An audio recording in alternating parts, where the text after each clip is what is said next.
I was startled out of a cold winter's slumber by my mother-in-law's call. She gave an order: bring the fireplace wood to my room. During this snowstorm, I asked in silence, having just gotten out of the bath. It's not reasonable for someone my age to go outside in such a storm, Nancy insisted. You ought to behave as a daughter-in-law without asking permission. How careless of you. She kept whining on the phone, and even though I had a lot to counter, it didn't feel like we could argue any further. I braved the snowy night and made my way to the storage shed by myself. After putting my son to bed, I can't find the wood, and it's freezing outside. Is it not present here? The shed was engulfed in darkness, just as uncertainty began to creep in. I was startled and hurried to the door, only to discover that it was locked from the outside. Unable to move, not in a manner, confined. Was this arranged by Nancy? I experienced a sense of hopelessness since I had no idea what would come next. I'm Mary, a 22-year-old homemaker who is devoted to providing for my family. My spouse, Ken, and our nearly 2-year-old son, Jason, share our home. When I was a little child, my father died in a car accident, leaving my mother to work alone as a supporter of our family at a construction company. She supported my sisters, Meg and I, on her own. She was constantly smiling and never grumbled, even in the face of adversity. She was a remarkable individual indeed. Motivated by my mother's resilience, I decided to begin working straight out of middle school, against the advice of friends and teachers, to continue my education in order to secure a better future. When my mother told me she wanted me to finish school the last summer of middle school, I started to doubt my resolve. She sobbed and put the blame on herself when she found out that I was going to skip high school. My heart ached to see her cry for the second time since my father's funeral. I made the decision to go to high school after all because I couldn't stand to cause her any more pain. I worked a part-time job in high school in spite of this to support my mother. I met Ken at that time.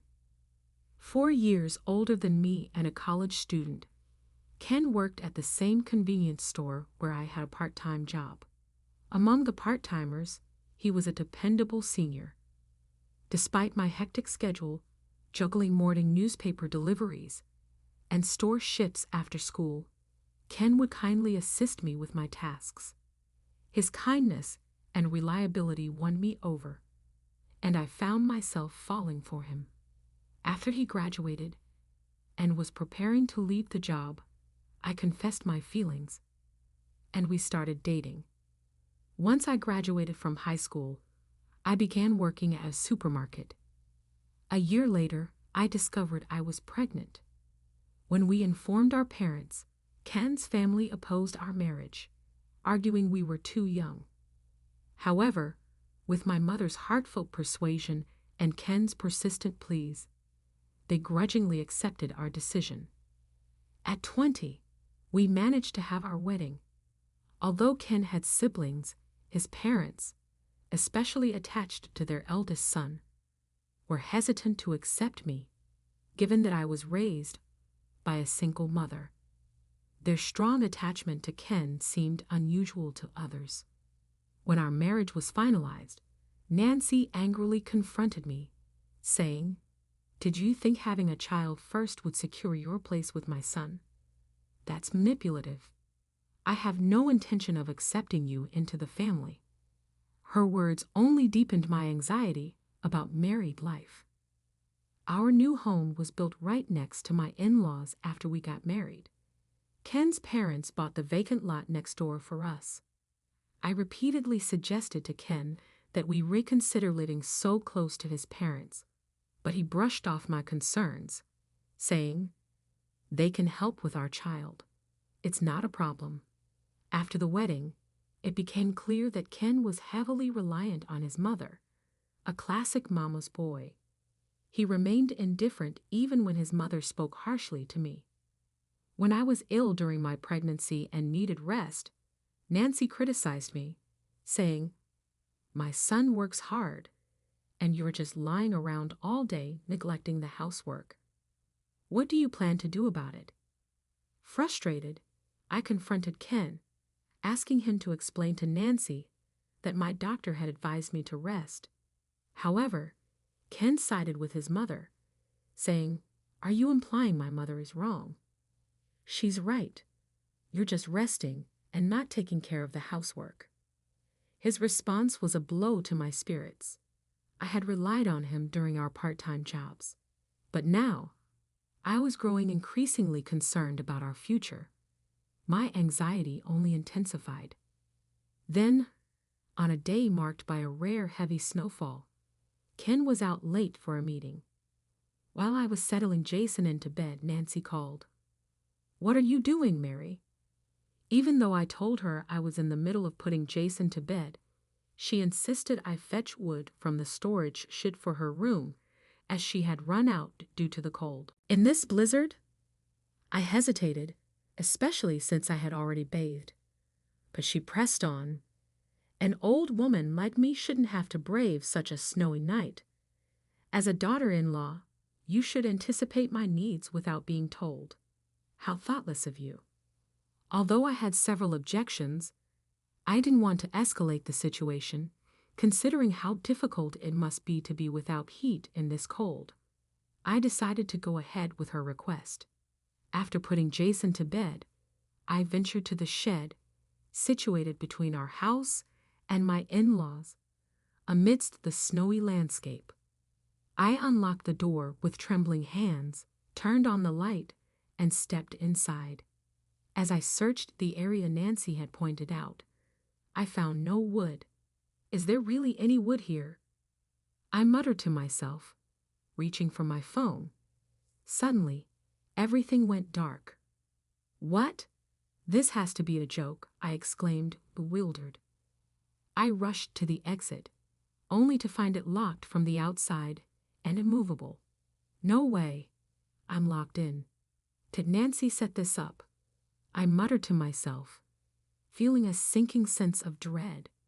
While I had faced harassment before, I never expected her to go this far.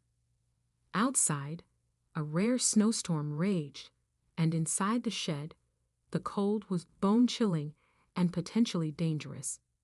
I was also anxious about Jason being home alone. I tried calling Ken. "Hello." His voice was slurred, clearly indicating he was intoxicated. "Help, I'm locked in the shed," I pleaded. But Ken remained unmoved, scolding me, "You must have been careless to lock yourself in. Just calm down," he said, shifting the blame onto me.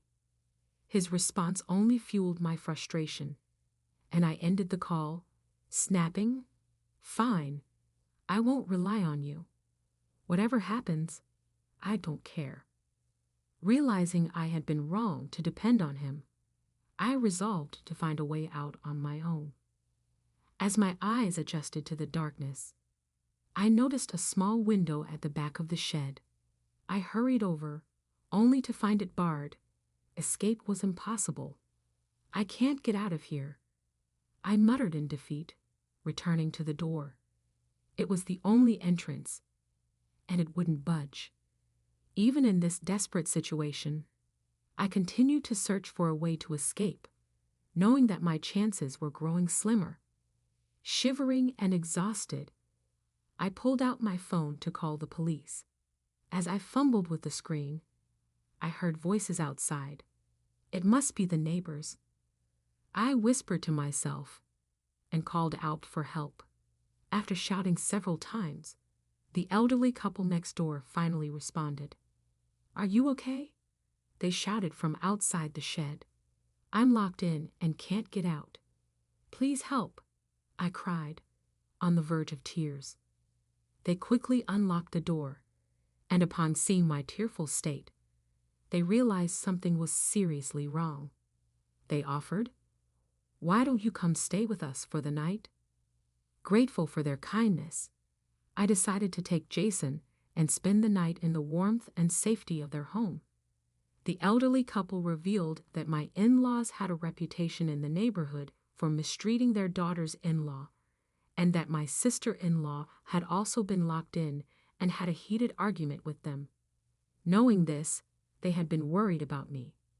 I expressed my profound gratitude to them, and, exhausted from the ordeal and the snow, slept deeply through the night without stirring. In the morning, I was startled by commotion outside. I quickly dressed, left Jason with the couple, and stepped outside to find a crowd gathered in front of my house, with ambulances and police cars parked nearby. What's going on? I wondered anxiously as I made my way back home. Ken met me with an angry tone. "Where have you been, Mary?" I explained. "Last night I got locked in the shed, and after getting help, I spent the night at the neighbor's house." However, Ken's anger didn't ease. He told me that Nancy had been found collapsed in the shed early that morning. I wondered if Nancy had come to check on me after the night had passed. As I had tried to escape from the shed, I must have disturbed its contents, causing a mess. It seemed Nancy had entered the shed in the early hours, accidentally tripping over something, hitting her head, and eventually collapsing. She was taken to the hospital, but tragically, she passed away. Ken and my father-in-law blamed me, saying, "This is your fault." Despite my protest that I had been locked in the shed, they refused to listen. Realizing that arguing was pointless, I decided to divorce Ken and leave the house with Jason. My brother-in-law, Jack, declared, "I will choose a different path for myself. If Mary leaves, I will cut ties with the family as well." My father-in-law and Ken were enraged, insisting that I should not divorce so abruptly. Despite Ken's refusal to end our marriage, my decision was resolute. It's tragic that Nancy died, but I can't overlook what she did to me. I have proof that I was locked in the shed. If necessary, I'll submit the video to the police, I said, holding up my phone. Ken attempted to undermine the evidence by trying to destroy the phone, but he never acknowledged his mother's actions. I was shocked by his inability to understand.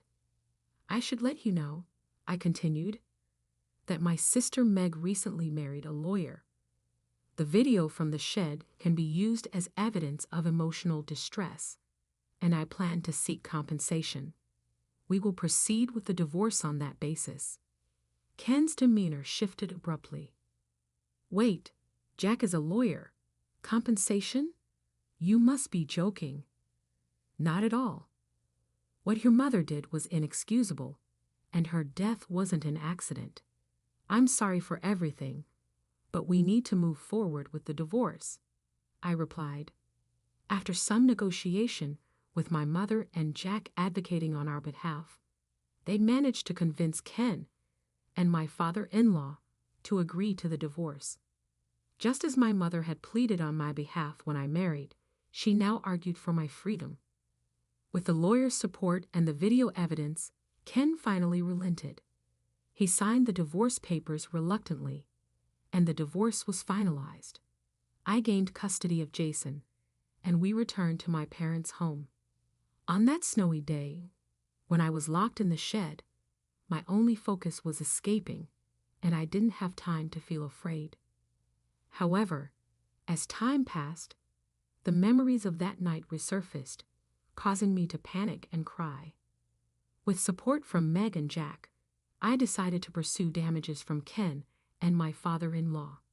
The video of my confinement, along with testimony from the neighbors, substantiated my claim, and the lawsuit was recognized. Ken and my father-in-law were adamant about retaining custody of Jason, but when I argued, if the neighbors hadn't rescued me, who knows what might have happened? Jason could have lost his mother. I can't allow someone who would harm a child's well-being to raise him. They were left speechless. After that, they ceased discussing Jason, and all subsequent negotiations were handled through Jack. Following my departure, rumors of my in-laws' mistreatment of their daughters-in-law began to circulate, and neighbors began to treat Ken and my father-in-law with greater contempt. Furthermore, Ken's supervisor was furious when he learned of the abuse and that Ken had declined to come save me in the deep snow and instead attended a bar. Ken's professional position declined, and he was demoted. After a while, Ken tendered his resignation, forcing him and my father-in-law to sell their home and go somewhere else.